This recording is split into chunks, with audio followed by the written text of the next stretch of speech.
ഡൽഹി മുഖ്യമന്ത്രി അരവിന്ദ് കെജ്രിവാൾ രാജിവെച്ചൊഴിയുമ്പോൾ പകരം അഴിമതിയുടെ കറപുരളാത്തൊരു നേതൃമുഖം ആം ആദ്മി പാർട്ടിക്ക് മുന്നോട്ട് വെക്കേണ്ടതുണ്ടായിരുന്നു. ഒപ്പം പാർട്ടിയുടെ ചരിത്രത്തിലെ ഏറ്റവും വലിയ ദശാസന്ധികളെ ചങ്കൂറ്റത്തോടെ നേരിടാൻ കരുത്തും പ്രാപ്തിയുമുള്ള ഒരു നേതാവിനെയായിരുന്നു അവർക്ക് ആവശ്യം. മുഖ്യമന്ത്രി പദം രാജിവെച്ചൊഴിഞ്ഞ കെജ്രിവാൾ അഗ്നിശുദ്ധി വരുത്തി മുഖ്യമന്ത്രി കസേരയിലേക്ക് തിരിച്ചെത്താൻ ഏറ്റവും ചുരുങ്ങിയത് 6 മാസമെങ്കിലും വേണ്ടിവരും. ഈ സാഹചര്യത്തിലാണ് പകരം ഒരു കാവൽ മുഖ്യമന്ത്രിയെ തേടാൻ ആം ആദ്മി പാർട്ടി കൊണ്ടുപിടിച്ച ചർച്ചകൾ തുടങ്ങിയത്. ഒടുവിൽ അവർക്കൊരു ഉത്തരവും ലഭിച്ചു: അതിഷി മർലേന. BJP നേതാവ് സുഷമ സ്വരാജിനും കോൺഗ്രസ് നേതാവ് ഷീല ദീക്ഷിതിനും പിന്നാലെ ഡൽഹി മുഖ്യമന്ത്രി പദത്തിലേക്ക് മൂന്നാമതൊരു വനിത കൂടി എത്തുകയാണ്. മദ്യനയ അഴിമതി കേസിൽ മനീഷ് സിസോദിയ അറസ്റ്റിലായതിനു പിന്നാലെയാണ് കൽക്കാജി നിയമസഭാ മണ്ഡലത്തിൽ നിന്ന് തിരഞ്ഞെടുക്കപ്പെട്ട അതിഷി മന്ത്രിസ്ഥാനത്തേക്ക് എത്തുന്നത്. ഡൽഹി മദ്യനയ അഴിമതി കേസിൽ ആം ആദ്മി പാർട്ടിയുടെ മുതിർന്ന നേതാവും ഡൽഹി മുൻ ഉപമുഖ്യമന്ത്രിയുമായ മനീഷ് സിസോദിയ ആയിരുന്നു എൻഫോഴ്സ്മെന്റ് ഡയറക്ടറേറ്റിന്റെയും കേന്ദ്ര സർക്കാരിന്റെയും ആദ്യ ടാർഗറ്റ്. സിസോദിയയെ ജയിലടച്ച് AAPയെ സമ്മർദ്ദത്തിലാക്കാമെന്ന ആദ്യ നീക്കം ഫലിച്ചെങ്കിലും പകരം ആ സ്ഥാനത്തേക്ക് മുഖ്യമന്ത്രി അരവിന്ദ് കെജ്രിവാൾ നിയോഗിച്ചത് അതിഷി മർലേന എന്ന തുറുപ്പുചീട്ടിനെയായിരുന്നു. കെജ്രിവാളും സിസോദിയയും ജയിലിൽ കഴിയുമ്പോൾ പാർട്ടിയുടെ നിലപാടുകൾ വ്യക്തമാക്കാൻ വനിതാ നേതാവായ അതിഷി മുൻനിരയിലുണ്ടായിരുന്നു. ഓഗസ്റ്റ് 15-ന് ഡൽഹി സർക്കാരിന്റെ സ്വാതന്ത്ര്യദിന പരിപാടിയിൽ ത്രിവർണ പതാക ഉയർത്താൻ കെജ്രിവാൾ തെരഞ്ഞെടുത്തതും അതിഷിയായിരുന്നു. ഡൽഹി ലഫ്റ്റനന്റ് ഗവർണർ VK സക്സേനയുടെ പദ്ധതികൾ പലതും പരാജയപ്പെടുത്തിയതോടെ AAP നേതൃത്വം അതിഷിയിൽ വളരെയധികം വിശ്വാസം അർപ്പിക്കുന്നുണ്ട്. 2015 ജൂലൈ മുതൽ 2018 ഏപ്രിൽ 17 വരെ വിദ്യാഭ്യാസ മന്ത്രി കൂടിയായ മനീഷ് സിസോദിയയുടെ മുഖ്യ ഉപദേഷ്ടാവായിരുന്നു അതിഷി. ഓക്സ്ഫോർഡ് യൂണിവേഴ്സിറ്റിയിലെ പൂർവ്വ വിദ്യാർത്ഥിയായ അതിഷി ഡൽഹിയിലെ സ്കൂളുകളിൽ വിദ്യാഭ്യാസ നയം പരിഷ്കരിച്ചവരിൽ പ്രധാനിയായിരുന്നു. അതിഷിയുടെ ദീർഘവീക്ഷണങ്ങളുടെ കരുത്തിൽ ഡൽഹിയിൽ വിദ്യാഭ്യാസ മേഖലയിൽ വലിയൊരു പരിവർത്തനം തന്നെ സൃഷ്ടിക്കാനായി.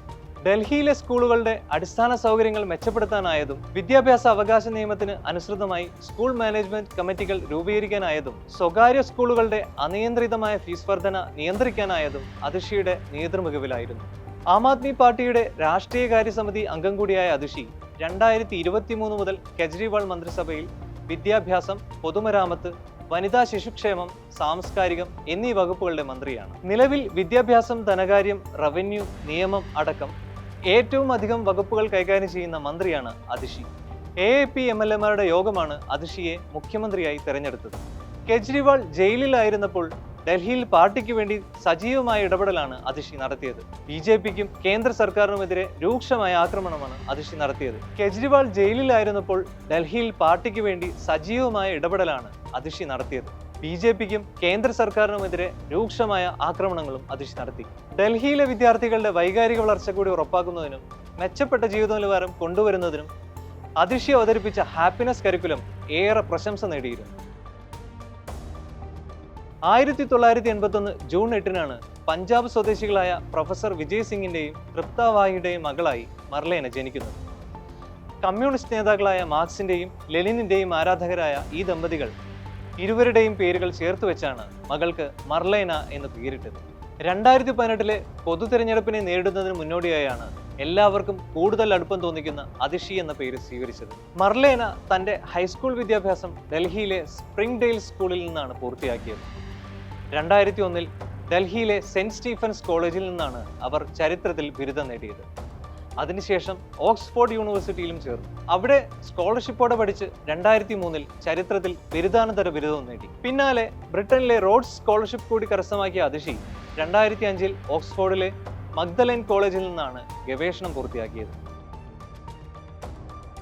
നിലവിൽ 43-കാരിയായ അതിഷി 2013 ആം ആദ്മി പാർട്ടിക്കൊപ്പം രാഷ്ട്രീയ പ്രവേശനം നടത്തുന്നത്. പാർട്ടിയുടെ നയരൂപീകരണത്തിൽ പങ്കാളിയായിരുന്ന അവർ 2015 മധ്യപ്രദേശിലെ ഗണ്ഡ്വ ജില്ലയിൽ നടന്ന ചരിത്രപ്രസിദ്ധമായ ജലസത്യാഗ്രഹത്തിലൂടെ പാർട്ടിയുടെ മുൻനിര പോരാളിയായി ഉയർന്നു വന്നു. AAP നേതാവ് അലോക് അഗർവാളിന് ഉറച്ച പിന്തുണയേകി പ്രതിഷേധങ്ങളിലും സമരങ്ങളിലും നിയമ പോരാട്ടങ്ങളിലും അവർ അടിയുറച്ചു നിന്നു. 2019 ഈസ്റ്റ് ഡൽഹി ലോക്സഭാ മണ്ഡലത്തിൽ നിന്നും AAP സ്ഥാനാർത്ഥിയായി മത്സരിച്ചു. BJPയുടെ ഗൗതം ഗംഭീറിനോട് 4.5 ലക്ഷത്തിലേറെ വോട്ടുകൾക്ക് തോൽവി ഏറ്റുവാങ്ങി. പിന്നീട് 2020 ഡൽഹി നിയമസഭാ തെരഞ്ഞെടുപ്പിൽ സൗത്ത് ഡൽഹിയിലെ കൽക്കാജി മണ്ഡലത്തിൽ നിന്ന് മത്സരിച്ച് നിയമസഭയിലെത്തി. BJPയുടെ ധരംഭീർ സിംഗിനെയാണ് അവർ തോൽപ്പിച്ചത്.